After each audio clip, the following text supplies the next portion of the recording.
వరంగల్ నగరంలోని ఉర్సుగుట్ట నాని గార్డెన్లో ఈరోజు తెలంగాణ రాష్ట్ర ఎక్సైజ్ శాఖ ఆధ్వర్యంలో మద్యం షాపుల టెండర్లు లక్కీ డ్రా కార్యక్రమం నిర్వహించారు. ఈ సందర్భంగా జిల్లా ప్రొబేషనర్ అండ్ ఎక్సైజ్ అధికారి అరుణ్ కుమార్ మాట్లాడుతూ వరంగల్ జిల్లాకు సంబంధించిన మొత్తం 57 వైన్ షాపులకు లాటరీ పద్ధతిలో కలెక్టర్ గారి చేతుల మీదుగా డ్రా కార్యక్రమం నిర్వహించారు. ఈసారి డ్రా కోసం జిల్లా వ్యాప్తంగా మొత్తం 1858 అప్లికేషన్లు అందాయని తెలిపారు.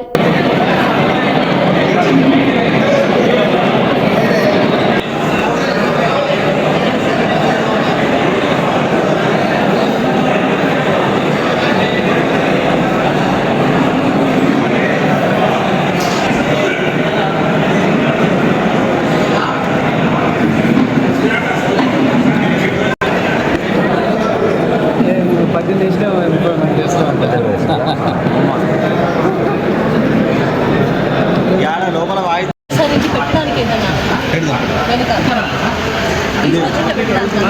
మూవింగ్ కెమెరా అయినా తీసుకుంటే పర్లేదు.